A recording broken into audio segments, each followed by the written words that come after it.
নমস্কার বন্ধুরা, দেবী কিচেনে আপনাদের সকলকে স্বাগত জানিয়ে আমি আজকে আপনাদেরকে দারুণ একটা রেসিপি তৈরি করে দেখাবো। সেটা অন্য কিছু নয়, বিরিয়ানি। আপনারা তো মাংস দিয়ে বিরিয়ানি খেয়েছেন কিংবা অনেক ধরনের বিরিয়ানি খেয়েছেন। আজকে আমি আপনাদেরকে ফিশ বিরিয়ানি তৈরি করে দেখাবো। তার জন্য আমি দেখুন কিছু ফ্যাটের পিস নিয়েছি। সেই পিসগুলিকে আরও একদম মাংসর মতো টুকরো টুকরো করে কেটে নিয়েছি। এখন এর মধ্যে দিয়ে দিলাম হলুদ গুঁড়ো, ধনে গুঁড়ো, লঙ্কার গুঁড়ো, জিরে গুঁড়ো, লবণ আর সাদা তেল। এখন মাছগুলোকে ভালো করে মেখে নিচ্ছি। তো অনেকক্ষণ ভালো করে মেখে নিয়ে 10 মিনিটের মতো সাইডে রেখে দেব। তো চলে যাব মশলাটা রেডি করতে। দেখুন একটা মিক্সিং জারে নিয়ে নিয়েছি 1 বাটি চিনেবাদাম নিয়ে নিয়েছি, 2টো টমেটো আর দিয়ে দিয়েছি আদা কুচি আর দিয়েছি কিছু কাঁচা লঙ্কা। তো এগুলোকে একটু ভালো করে মিহি করে পেস্ট করে নিয়ে আসব। তো একটু জল দিয়ে দিলাম আর পেস্ট করে নিয়ে এলাম। এই দেখুন, এ হচ্ছে একদমই মিহি করে একটা পেস্ট করে নিয়ে এসেছি। এই পেস্টটা আমার বিরিয়ানির কাজে লাগবে। এখন চলে যাব গ্যাসেতে একটা প্যান বসিয়ে তার মধ্যে তেল দিয়ে দিয়েছি। তো দেখুন তেলটা একটু বাড়িয়ে দিয়েছি। তেলটা যখন গরম হয়ে গেছে এখন কিন্তু এর মধ্যে আমি মাছের টুকরোগুলোকে দিয়ে দেব। তো দেখুন বন্ধুরা, এখানে আমি অর্ধেকগুলোই দিয়েছি আর বাকিগুলোকে এগুলো হওয়ার পর দিয়ে দেব। তো মাছগুলোকে একটু ভালো করে ভেজে নিতে হবে। তো যেহেতু আমি এখানে বিরিয়ানি রান্না করব, তো তার জন্য আমি মাছগুলোকে কিন্তু একটু ভালো করে ভেজে নিতে হবে। তো বন্ধুরা, আমার এই রেসিপিটা আপনারা কে কোথা থেকে দেখছেন অবশ্যই কিন্তু কমেন্ট বক্সে একটু কমেন্ট করে জানাবেন। তাহলেই না আমার সাথে আপনাদের বন্ধুত্বটা বেড়ে যাবে। যত লিপ্রে পড়বে ততই এঙ্গেজমেন্ট বাড়বে। তো দেখুন বন্ধুরা, মাছগুলোকে আমি সবগুলোই এভাবে উল্টে পাল্টে একটু লাল লাল করে ভেজে তুলে নিচ্ছি। তো সবগুলি ভাজা আমার হয়ে গেছে। এখন ওই প্যানেতে আমি দিয়ে দিলাম পেস্ট করে রাখা বাদাম বাটা আর টমেটো বাটাটা একসাথে দিয়ে দিলাম। এখন এর মধ্যে কিছু মশলা আমি অ্যাড করব। এখানে দিয়ে দিলাম 1 চামচ ধনে গুঁড়ো, 1/2 চামচ জিরে গুঁড়ো, দিয়ে দিলাম হলুদ গুঁড়ো, দিয়ে দিলাম একটু লবণ। এখন মশলাটাকে ভালো করে একটু ভেজে নেব। ততক্ষণে মশলাটাকে আমার ভেজে নিতে হবে যতক্ষণ না পর্যন্ত এর মধ্যে থেকে কাঁচা গন্ধটা চলে না যায়। তো দেখুন খুব সুন্দরভাবে কিন্তু উপর দিয়ে তেল ভেসে এসেছে। তো দেখতে পাচ্ছেন এই অবস্থাতেই কিন্তু আমি গ্যাসটাকে বন্ধ করে নামিয়ে নেব। আমি মশলাটাকে 5 মিনিট পর্যন্ত রান্না করে নিয়েছি। তো দেখুন নামিয়ে নিলাম। এখন চলে যাব আবারও গ্যাসেতে আমি আরও একটা কড়াই বসিয়ে তার মধ্যে দিয়ে দিচ্ছি 2 চামচ পরিমাণ ঘি। তো বন্ধুরা, এখানে আমি ঘিয়ের মধ্যে 2টো শুকনো লঙ্কা তেজপাতা ভেজে নেব।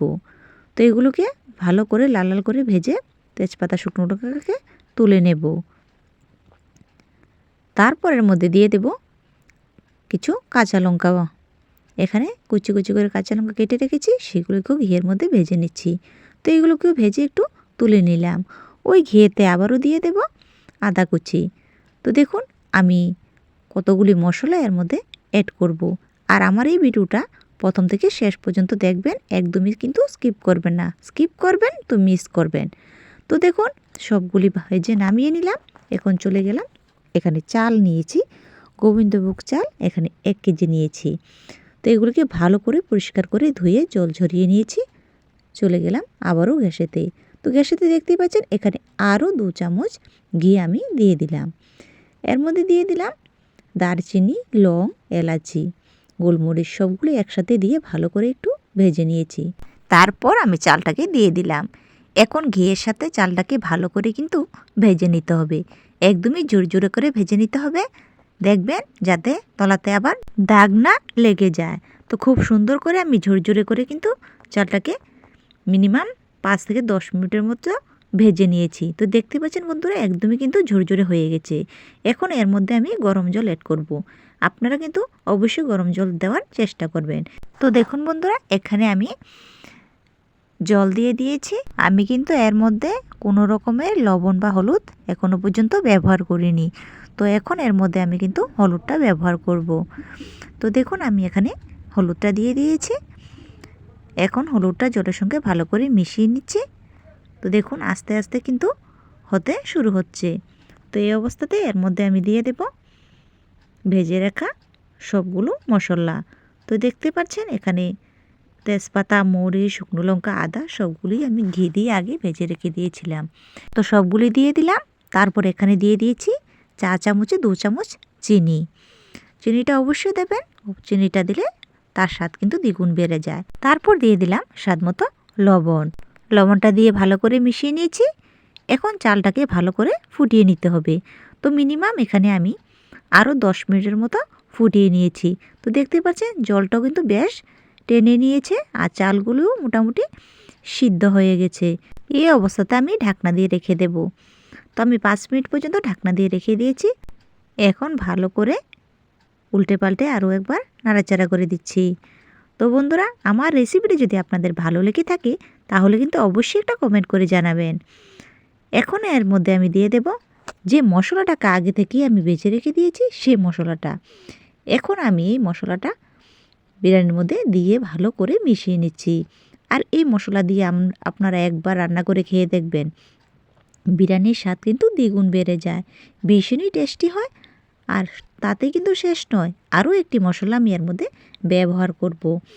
আপনারা অবশ্যই ভিডিওটা প্রথম থেকে শেষ পর্যন্ত দেখতে থাকবেন। রান্না করতে করতে সকল বন্ধুদের কাছে আমার একটাই রিকোয়েস্ট, যারা যারা আমার চ্যানেলটাকে এখনও সাবস্ক্রাইব করেনি তারা অবশ্যই আমার চ্যানেলটাকে সাবস্ক্রাইব করে রাখবেন। আর পাশে থাকা বেল আইকনটিতে অবশ্যই ক্লিক করে রাখবেন। তাহলে যখনই কোনো আমি নতুন ভিডিও আপলোড করব সঙ্গে সঙ্গে কিন্তু নোটিফিকেশান আপনাদের কাছে পৌঁছে যাবে। তো দেখুন বন্ধুরা খুব সুন্দর করে কিন্তু আমি মশলাটাকে মিশিয়ে নিয়েছি। এখন উপর দিয়ে আরও 2-3 চামচ ঘি আমি এখানে অ্যাড করে দিলাম।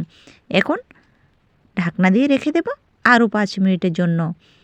তো দেখুন 5 মিনিট হয়ে গেছে। আমি ঢাকনাটা তুলে আমি আর আপনাদেরকে দেখিয়ে দিচ্ছি যে মাছগুলোকে আমি ভেজে রেখে দিয়েছিলাম সেই মাছগুলি এখন বিরিয়ানির সাথে অ্যাড করে দিয়েছি। এখন হালকাভাবে উল্টে পাল্টে মিশিয়ে নিচ্ছি। আর দেখুন তো এরকমভাবে বিরিয়ানিকে আপনারা কখনো খেয়েছেন? যদি খেয়ে থাকেন অবশ্যই কমেন্ট করে জানাবেন। আর যারা এখনও খাননি তারা অবশ্যই এইভাবে একবার ট্রাই করে দেখবেন। তারপর না হয় আমায় কমেন্ট করে জানাবেন। ভীষণই টেস্টি হয়েছিল মাত্র অল্প কিছু উপকরণে। তো বন্ধুরা একদমই কমপ্লিট। শেষ সবজিয়ে দিয়ে দিলাম আমি 1 প্যাকেট বিরিয়ানি মশলা। আপনারা চাইলে আরও অন্য মশলা কিন্তু অ্যাড করতে পারেন। আমি কম মশলা দিয়েই রান্নাটা আপনাদেরকে করে দেখিয়েছি। আর আমি যে মশলাগুলি অ্যাড করেছি এগুলি দিয়ে আপনারা একবার খেয়ে দেখবেন। আশা করি সকলেরই খুব ভালো লাগবে। তো বন্ধুরা আমার রান্নাটা কিন্তু কমপ্লিট হয়ে গেছে। আমি ভালো করে মশলাটাকে কিন্তু উল্টে পাল্টে বিরিয়ানির সাথে মিশিয়ে নিচ্ছি। আর এই অবস্থায় কিন্তু গ্যাসের ফ্লেমটাকে আমি বন্ধ করে দিয়েছি। এখন ঢাকনা দিয়ে একটু দম দিয়ে দেব।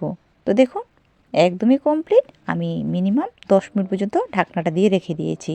আর এই অবস্থাতে রান্না কিন্তু কমপ্লিট। এখন আমি পরিবেশন করতে চলে যাচ্ছি। তো দেখুন একদমই ঝরঝরে হয়েছিল।